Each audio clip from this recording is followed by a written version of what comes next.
Si une personne vous dit qu'elle ne veut plus être avec vous, ne laissez pas cette personne-là vous le dire plusieurs fois. Une fois suffit.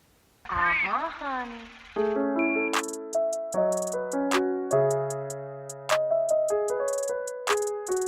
Salut tout le monde, c'est toujours Marina. J'espère que vous allez bien les gars. Avant de commencer la vidéo, laissez-moi déjà vous souhaiter de très bonnes fêtes de fin d'année. J'espère que vous passez de très bons moments avec votre famille, avec vos amis, avec vos animaux pour ceux qui en ont.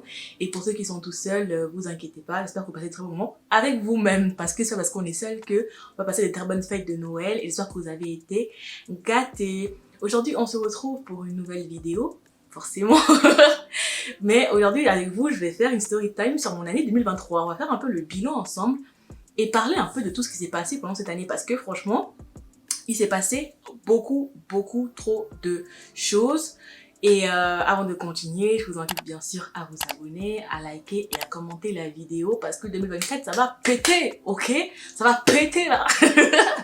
En tout cas, voilà. Et sans plus tarder, on passe à la vidéo. Déjà, il faut savoir que moi, mon année 2023 a été vraiment horrible. Vraiment horrible.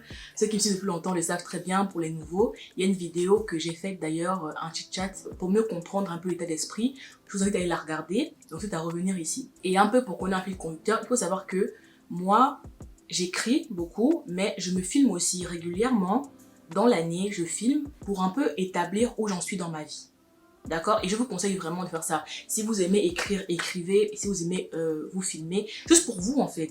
Filmez-vous de temps en temps dans l'année comme ça, 2-3 fois pour voir un peu où vous en êtes dans votre vie, pour voir ce qui a changé, pour voir ce qui s'est amélioré et les points d'amélioration que vous pouvez avoir. Moi, franchement, c'est quelque chose qui m'aide beaucoup. Donc, je vais vous montrer un peu la vidéo et on va réagir par rapport à ça. Dans la vidéo, nous sommes le 9 avril. 2023 et qu'il est actuellement minuit 4 quand j'ai fait la vidéo dans une dégaine vraiment très approximative, je vous préviens déjà. Honnêtement, t'es un peu... T'es pas un peu, t'es beaucoup perdu en fait. T'es grave perdu dans ta vie, Marina. Tu sais pas où tu vas, tu sais pas quoi faire de ta vie. T'as l'impression d'être doué pour rien du tout. T'as l'impression de stagner. Tu vois les gens autour de toi avancer. Et toi, t'es là et tu te sens seule. Ma grande, tu te sens tellement seule. Je venais de terminer mon alternance du coup. Vraiment, j'ai une alternance, voilà. J'étais au chômage du coup. Et paradoxalement, je me sens seule, mais alors que j'étais en couple.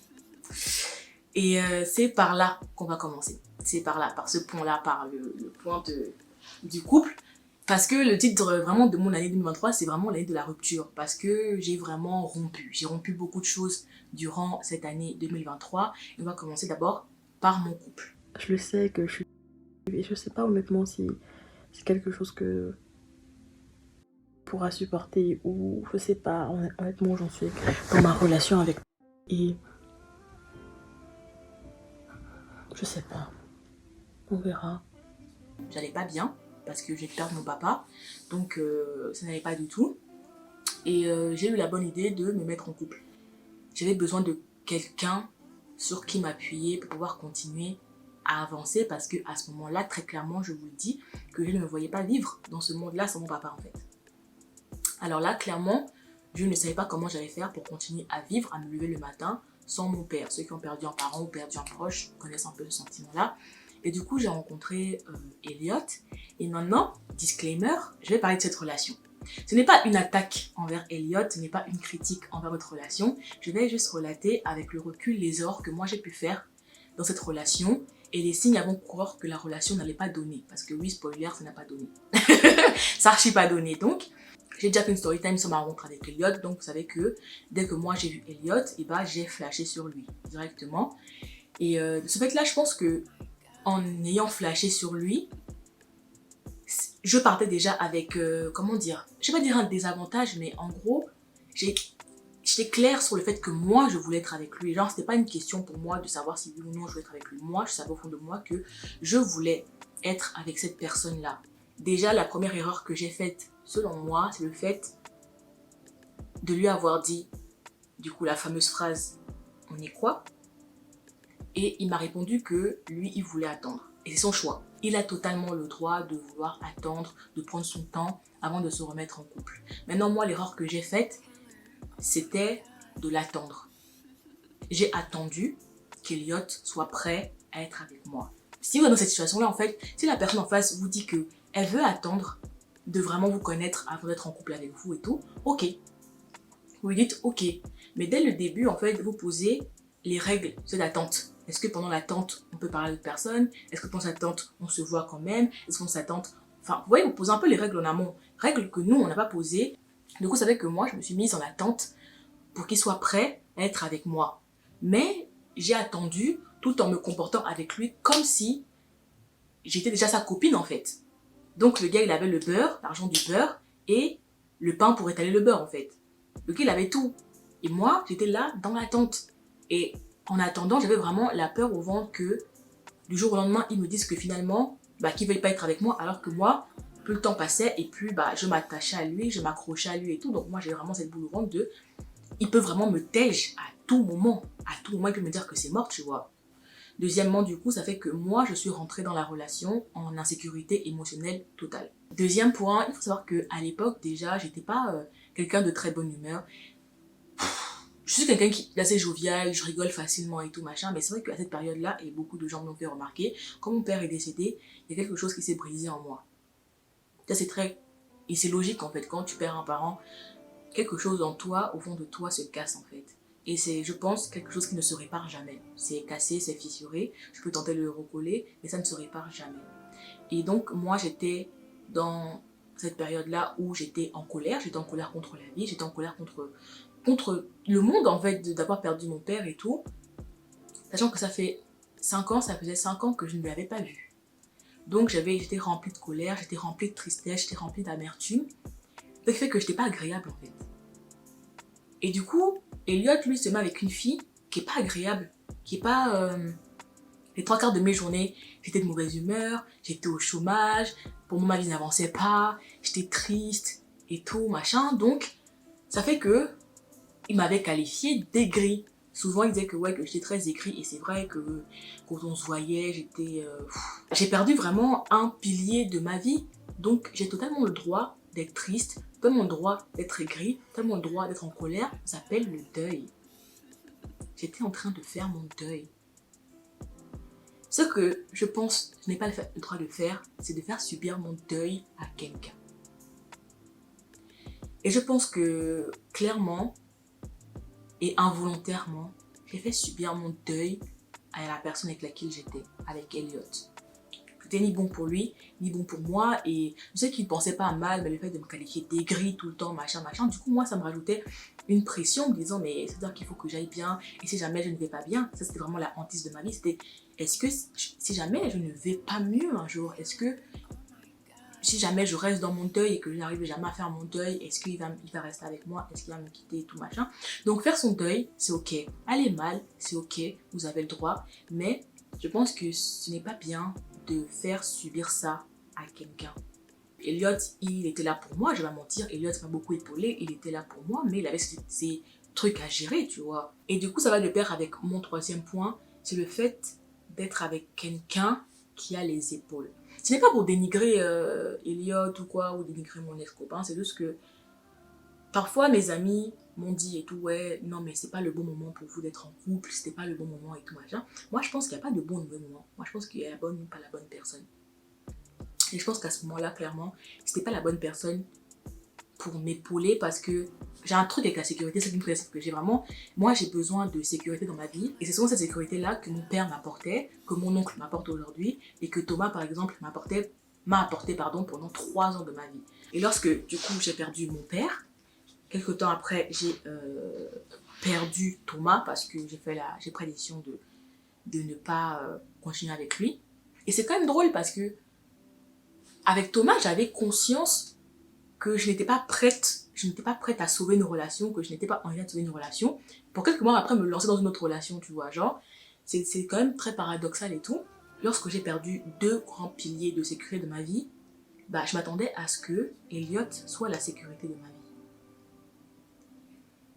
Je m'attendais, en fait, je pense que je recherchais vraiment cette sécurité-là, je recherchais vraiment la relation fusionnelle que j'avais eue avec Thomas auparavant et tout. Et inconsciemment, je pense que je faisais peser aussi beaucoup de choses sur les épaules d'Eliot, tu vois, alors qu'il n'était pas prêt à ça. Je pense clairement qu'il n'était pas du tout prêt à gérer tout ça et prêt à ça. Et je pense aussi que moi-même, ça va être le point 4, c'est qu'il faut s'écouter. Il faut s'écouter et je me suis fait écouter parce que dans la relation là, je sentais que quelque chose clochait. C'est très bizarre, hein, mais en gros, je sentais vraiment que quelque chose clochait. Je sentais que j'étais pas... Je sentais que, je sais pas, c'est pas méchant, mais je sentais que j'étais pas aimée. Voilà, mais j'avais tellement peur d'être seule, j'avais tellement peur de me retrouver toute seule face à la vie, à devoir affronter mon deuil et tout, que et ben, j'ai mis tout ça sous le tapis en fait. Genre, j'ai vraiment mis tout ça sous le tapis pour rester avec ce garçon-là. Et je pense que notre façon de communiquer que j'ai initiée n'était pas la bonne. Parce que moi, j'ai ce truc de... J'aime trop vanner les gens en fait. J'aime vraiment trop vanner les gens. J'aime trop... Pas me moquer, mais vanner. Genre, on est là, on rigole ensemble, on change des petits pics et tout, machin, machin. Sauf qu'auparavant, j'étais avec des personnes qui étaient pas... voilà quoi, genre, ils s'en foutaient. Voilà. Ils s'en foutaient, en gros, soit ils me répondaient, soit ils me répondaient pas, mais les 3 quarts du temps, ils s'en foutaient et tout. Moi, donc, du coup, moi, j'étais là, je rigolais et tout, haha, hihi, ho, ho. C'est là où, en fait, j'ai compris que ce que tu peux voir comme une vanne ou comme étant un petit pic gentillet peut être vraiment pris comme une attaque. Il y a certains pour qui c'est une attaque. Tu connais pas l'histoire des gens, tu connais pas comment les gens peuvent percevoir les choses et tout. Et il faut s'adapter à chaque personne que tu as en face de toi, en fait. Et moi, c'était vraiment dans le truc de pas l'adaptation en fait. Moi je suis comme je suis et je pique et je vanne et tout, alors que la vie, non en fait. C'est pas tout le monde qui aime les vannes, c'est pas tout le monde qui supporte de se faire vanner, c'est pas tout le monde. Voilà quoi, il faut s'adapter aux personnes et respecter, considérer la personne que tu as en face de toi. Tout, je me suis dit, mais en fait Marina, c'est pas le genre de relation à laquelle tu aspires, c'est pas ce que tu veux pour ta vie et tout, machin, machin. Il faut se casser, genre il faut partir. Il est temps de partir et tout. Et au cours d'une dispute, j'ai mon impulsivité qui parle. Et je décide de quitter Thomas, de quitter Elliot, pardon. Il essayait, mais il ne me rassurait pas de la manière dont j'avais besoin d'être rassurée à ce moment-là. Et je suis restée peut-être dans mon truc de ouais, c'est fini, c'est fini, c'est fini. Et lorsqu'il a accepté la rupture, dans ma tête, je sais pas ce qui s'est passé les gars, mais dans ma tête et dans mon cœur, je l'ai vraiment vécu comme un abandon. Alors que c'est moi qui suis partie. Mais en gros, je suis partie avec le truc de je veux qu'il se passe quelque chose en fait, je veux qu'il se rende compte, je veux qu'il se passe un truc, alors que j'aurais juste pu le faire asseoir et lui dire écoute, il y a ça, ça, ça qui va pas. Et je l'ai pas fait, j'ai juste fait ma technique nulle, de chez nul, qui est de vouloir provoquer un électrochoc en quittant la personne. Instinctivement, je me suis à nouveau mis en dessous de lui. En fait, déjà pendant toute la relation, j'étais un peu en mode je mérite pas un mec comme ça, il est trop bien pour moi. Mais vraiment, mais vraiment, genre mon amour propre, mon respect, le respect que j'ai pour moi-même, l'estime que j'ai pour moi, est à la poubelle. Parce que pendant toute la relation, j'étais en mode il est trop bien pour moi, qu'est-ce que moi je vais lui apporter? Genre, je suis au chômage, je viens de perdre mon père, je suis pas non plus de bonne humeur. Enfin, bref, en gros, moi, je me trouvais toutes les tares du monde et le gars, genre, je l'avais mis là. Elliot, je l'ai mis vraiment sur un piédestal en mode le gars c'est la perle rare et qu'il fallait que et que en gros c'était moi qui ai de la chance avec lui en fait, comme Laurie Harvey disait, genre c'était lui le prix dans la relation, vraiment, genre qu'est-ce que moi j'apportais sur la table en fait? Rien. Lorsqu'il m'a dit que c'était terminé, la dévalorisation a repris le dessus et j'étais en mode, alors que c'est moi qui l'avais quitté, mais j'étais en mode non, non, non, non, je vais pas y arriver, je vais pas, non, non, sans lui, comment je vais faire et tout, truc, machin, machin. Et là, je vais vous dire un truc que j'ai fait et qui est très nul et que je déconseille, c'est que je me suis littéralement humiliée. Je l'ai appelé en pleurax, je l'ai appelé en pleurs en lui demandant pardon, en lui disant que oui, que j'allais changer, que j'allais m'améliorer. En gros, c'est comme si, en gros, moi, j'ai pris la relation là, sur ma tête. En gros, que si la relation s'est cassée, c'est à cause de moi et que j'allais m'améliorer, j'allais devenir une personne meilleure, j'allais être de meilleure humeur, que machin. En gros, vraiment, j'allais tout faire pour s'il te plaît, donne-moi une chance, s'il te plaît, ne me quitte pas, s'il te plaît, machin. Et vraiment, je peux pas vous décrire la douleur. La douleur. Et si seulement, genre, la rupture s'était faite en une fois, la rupture s'était tellement faite en plusieurs fois parce que je suis une grosse forceuse en fait. Donc il a fallu que le gars me dise quand même plusieurs fois qu'il voulait plus être avec moi. Et j'avais tellement mal et je pleurais auprès de mes copines, je pleurais auprès de ma psy, je pleurais auprès de mon oncle. Frère, auprès de qui je vais pas pleurer dans les transports, j'étais en mode... Gars, non, quand je vous dis que Gouman là, c'est pas l'ami de quelqu'un, comment j'ai pleuré. Et là, je me suis mis en tête de le récupérer. Donc ça fait que tout prétexte était bon pour le voir, tout prétexte était bon pour parler avec lui et me comporter comme si, pour lui montrer que j'ai changé, vous voyez. Genre en gros, je me comportais, je faisais genre, t'es de meilleure humeur, je m'intéressais plus à des trucs qui m'intéressaient pas à la base. Je commençais à être de meilleure humeur, à plus rigoler, je faisais genre... ouais, que la rupture c'est bon, j'avais digéré alors que j'avais absolument rien digéré, mais je faisais trop genre ouais, oh non mais c'est bon, oh la rupture c'est bon, j'ai digéré et tout, genre genre je blaguais dessus et tout. En fait, je prenais un ton léger pour montrer que tu vois, j'ai fait mon deuil, regarde moi, Elliot, regarde, j'ai fait mon deuil et tout, alors que rien, tu vois. Du coup, j'ai commencé à dire des choses, à me comporter d'une certaine manière, à faire des trucs qui me ressemblent pas pour pouvoir le récupérer en fait. Et franchement, avec le recul, ça fait trop pitié. Moi, je le dis cash quand je reprends cette période-là et je me fais pitié. Je trouve ça ridicule, ça fait trop pitié. Moi, je vous le dis si vous me regardez, si une personne vous dit qu'elle ne veut plus être avec vous, ne laissez pas cette personne-là vous le dire plusieurs fois. Une fois suffit. Franchement, une fois que la personne vous dit qu'elle ne veut plus être avec vous, qu'elle n'est pas amoureuse de vous et qu'elle veut arrêter la relation, ramassez votre respect, ramassez votre amour propre et barrez-vous en fait. Mais là, je me suis rendu compte que j'étais vraiment affectivement dépendante d'Elliot. Ma vie tournait autour d'Elliot. Tout ce que je faisais était autour d'Elliot. Vraiment, mon centre de gravité, c'était Elliot en fait. Sauf que quelqu'un peut perdre ton centre de gravité. En gros, les mêmes erreurs que j'ai faites avec Thomas, et ben, je les ai faites avec Elliot. Parce que justement, après Thomas, j'ai pas pris le temps de faire un point sur la relation, de voir un peu les choses et de me recalibrer en fait. Je suis plus d'attendre passer de relation en relation pour éviter d'avoir mal et tout. Alors que il faut digérer la relation, il faut digérer la rupture. Des trucs que lorsque j'ai fait ma story time sur comment j'ai rencontré Elliot et tout, coup de foudre et tout machin, j'étais encore dedans. Ça se voit dans la vidéo que j'étais encore dedans, que j'avais encore des sentiments et que j'avais encore espoir que lui et moi, j'avais vraiment l'espoir qu'un jour il se réveille et qu'il se dise qu'il avait fait une erreur et qu'il voulait être avec moi.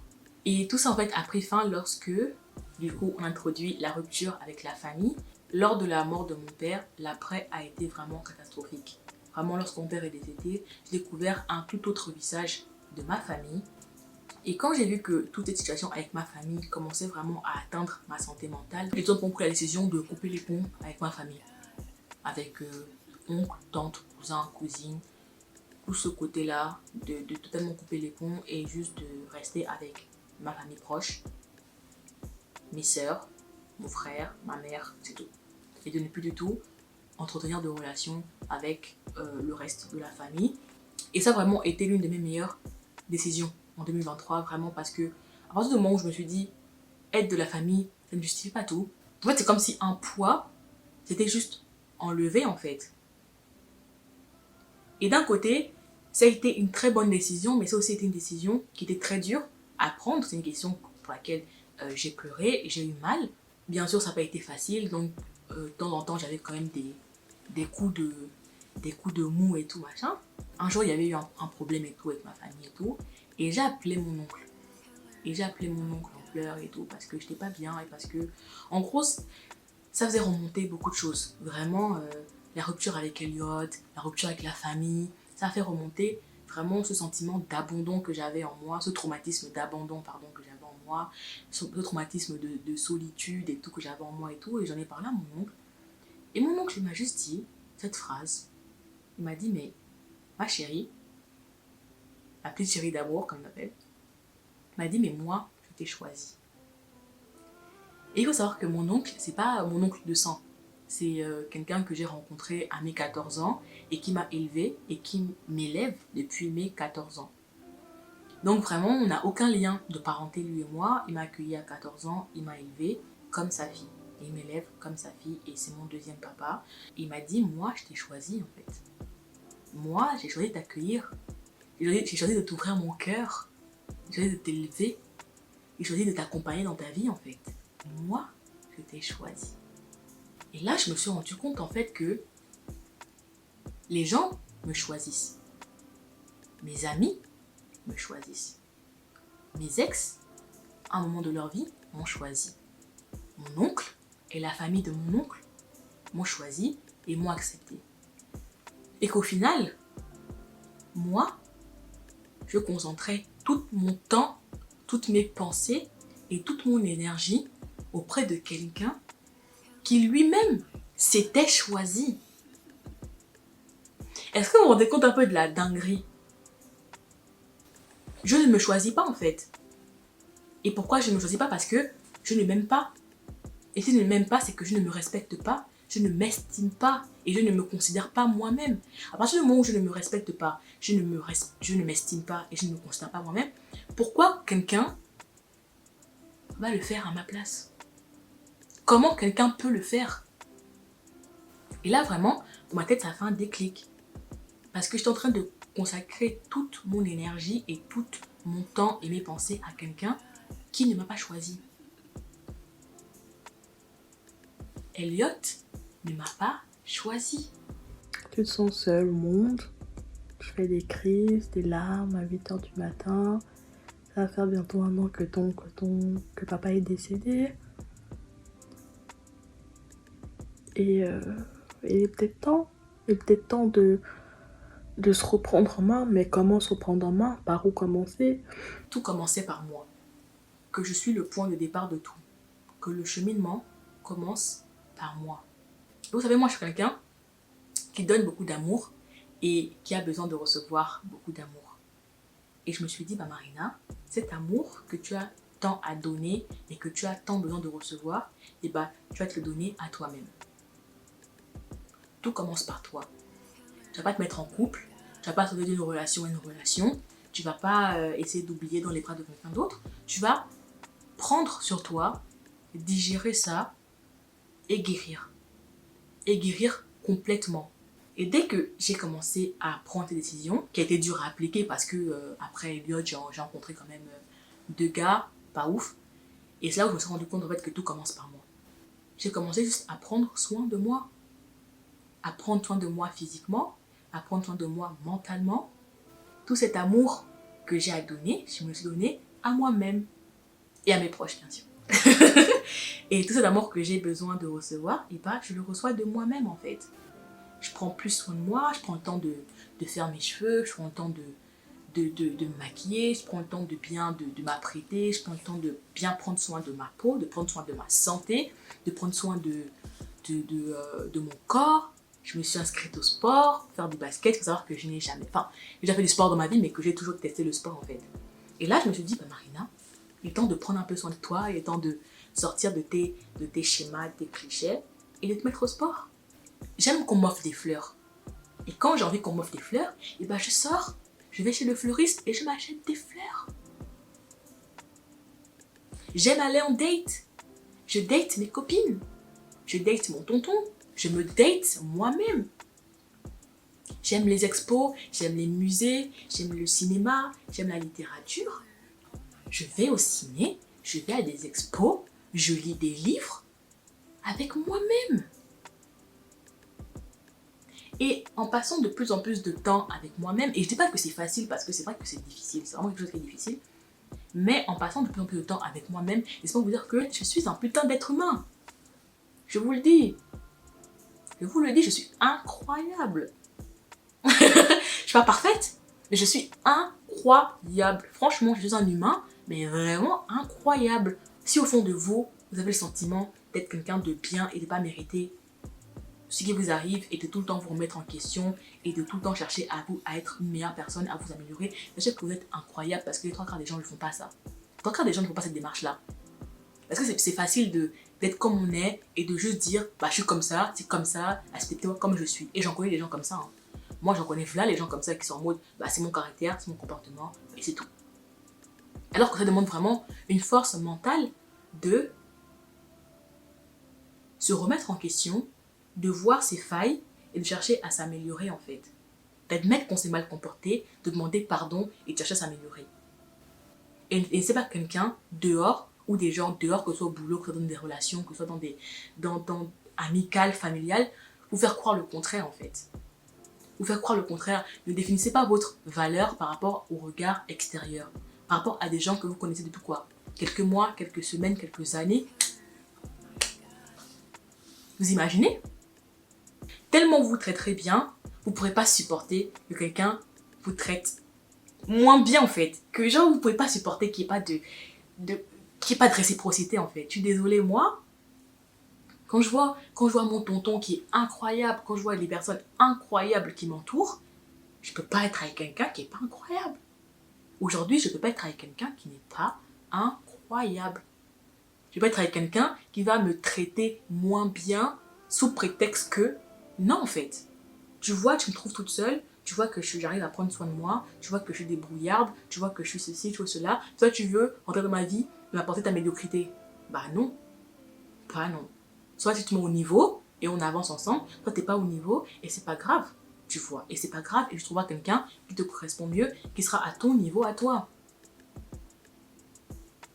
D'ici 2 mois, tu auras un travail impactant, un travail dans lequel tu seras bien, un travail dans lequel tu seras compétente en fait, et un travail dans lequel tu t'épanouiras, Marina, où tu seras contente de te lever le matin pour aller au travail, tu seras contente de rentrer le soir. On est le 9 avril, Marina. D'ici le 9 juin, tu auras quelque chose dans ta vie. J'ai trouvé un nouveau travail aussi. Du coup, j'ai rompu avec le chômage. J'ai rompu avec le chômage, je suis restée 6 mois au chômage. Et après, j'ai trouvé un nouveau travail dans mon domaine, donc le journalisme. Et je peux vous dire que les gars, quand vous exercez un métier qui est fait pour vous, un métier que vous aimez, je vous jure que ça change la vie. J'ai tellement prié pour que Dieu me donne un métier pour lequel je serais contente de me lever le matin. Et c'était vraiment ma prière. J'ai vraiment prié le Seigneur pour avoir un métier pour lequel je suis contente de me lever le matin. Et je vous jure que 2 mois après la vidéo que j'ai tournée, en avril, et ben c'est arrivé. Et j'adore mon boulot, j'adore mes collègues. Même si vous n'avez pas la chance d'exercer un boulot qui vous passionne, cette passion-là, essayez de l'exercer dans votre temps libre en fait. Faites quelque chose qui vous passionne, faites quelque chose qui vous aide et pour lequel vous êtes reconnu aussi. Parce que je vous jure que être reconnu pour mon métier, alors que pendant 1 an j'ai eu des doutes, après le boulot, j'ai obtenu mon permis. Il faut savoir que j'ai eu le code en 2020. J'ai eu mon code en 2020, plein Covid. J'ai eu mon code. Et là, septembre 2023, j'ai eu mon permis. Il m'aura fallu 3 ans, mais je l'ai eu. J'ai rompu des amitiés dans lesquelles j'ai pu épanouir, notamment une amitié. C'est même pas une amitié parce que c'est quelqu'un que je considérais comme étant de ma famille. C'est une personne vraiment avec qui j'ai grandi. Et je la considérais comme étant quelqu'un de ma famille, comme ma cousine littéralement. Et il faut savoir que c'est quelqu'un avec qui j'ai fait des 400 coups. Quand on était plus jeune, on a vraiment fait les 400 coups ensemble et tout. On était tout le temps ensemble, tout le temps fourrés ensemble et tout machin. Et c'est vrai que quand j'ai déménagé à Paris, on a un peu pris nos distances, on s'est un peu éloigné et tout machin. C'est quelqu'un qui n'a pas été là pendant la période d'harcèlement au boulot d'alternance, qui n'a pas été là quand j'étais en dépression, qui n'a pas été là dans ma séparation avec Thomas, qui n'a pas été là dans plein de situations de ma vie, mais que j'ai toujours pardonné et toujours essayé de maintenir les liens avec cette personne-là. Cette personne-là n'a pas été là pendant le décès de mon père, elle n'a pas été là pendant mon deuil, alors que cette personne connaissait mon papa. Cette personne, j'ai des photos de cette personne avec mon père en fait. Elle connaissait mon père, elle savait l'amour que j'avais pour mon père et elle a été totalement absente lors de cette épreuve. Elle l'a reconnu, elle m'a demandé pardon et que j'ai accepté. Et le coup de grâce a été lorsque, pour des raisons qui leur incombent, elle m'a désinvité simplement de son mariage. Elle m'a juste... Et c'est même pas elle, c'est sa famille qui m'a désinvité de son mariage. Et là, nouveau coup de poignard dans le cœur en fait. Je me suis dit, après tant d'années, après tant de bourbiers qui me sont arrivés parce que elle était là et à cause d'elle, et en fait, j'ai juste répondu, bonne continuation en fait. Et à partir de là, j'ai juste lâché prise. Parce que j'ai compris qu'il y a des personnes qui sont faites pour entrer dans ta vie, mais qui ne sont pas faites pour y rester. Des gens qui, je sais, seront là jusqu'à ma mort si Dieu le veut. Mais il y a des gens qui vont rentrer dans ma vie et et qui ne sont pas destinées à y rester. Elles sont là pour t'apprendre des choses, donc tu tires ta leçon et tu laisses. Et c'est vraiment ce que j'ai appris avec cette personne-là. J'ai tout simplement décidé de couper les ponts. Je ne souhaite pas le malheur. J'espère qu'elle est très heureuse en ménage avec son mari. J'espère qu'il ne lui arrivera que des choses bien dans sa vie et tout ça. Mais loin de moi. T'as cette impression au fond de ton cœur d'être entourée, mais d'être si seule et que personne n'arrivera jamais à te comprendre. Et surtout, t'as l'impression que tu seras jamais heureuse. Cette année, j'ai rompu avec beaucoup de choses. J'ai rompu avec beaucoup de personnes. Mais j'ai surtout rompu avec moi-même. J'ai rompu avec l'ancienne version de moi-même. Et j'ai senti vraiment au fond de mon cœur qu'il y avait eu un changement très profond qui s'était opéré en moi. Et je suis très contente. Et je termine l'année célibataire et je vous jure que c'est la première fois de ma vie que je suis contente d'être célibataire. Parce que je préfère être célibataire que de me contenter de quelqu'un qui ne mérite pas, tout simplement. Je suis contente de terminer l'année avec les gens qui m'aiment et avec un renouveau dans ma vie. Et je sens que j'ai profondément changé. Et que j'ai profondément évolué, mûri et grandi. Et je sais que ce n'est que le début. Les choses auront bougé, les choses auront changé pour toi. Là, t'es à 601 abonnés sur YouTube. D'ici 2 mois, peut-être tu seras 1000 abonnés, qui sait, genre. Le fait d'avoir ouvert ma chaîne YouTube, ça m'a aussi aidé à ce changement en fait.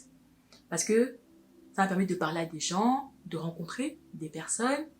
Ça fait du bien en fait. D'avoir sauté le pas et d'avoir enfin rompu avec la peur du regard des autres, avec la peur du regard de mes proches, des inconnus, la peur de l'échec, la peur de moi-même en fait, la peur de la réussite aussi.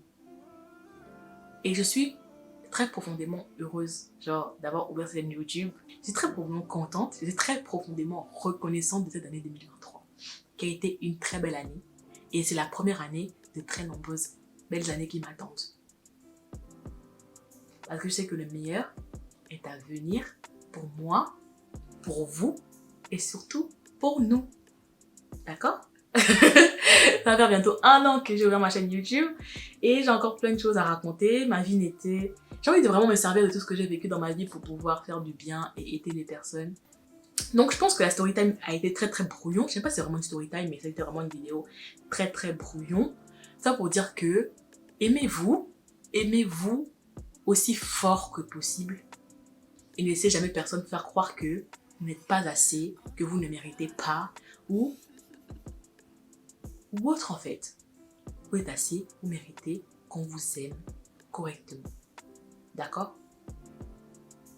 Ça veut dire que voilà, ça a été très long. Le montage va être un enfer parce que là je sens que je partis un peu dans tous les sens et tout. Mais voilà, je voulais trop conclure l'année et tout et je suis très contente et on se retrouve en 2024 pour une nouvelle story time les gars, bien sûr. Et portez-vous bien, passez un très bon nouvel an et voilà, je vous aime. Bisous.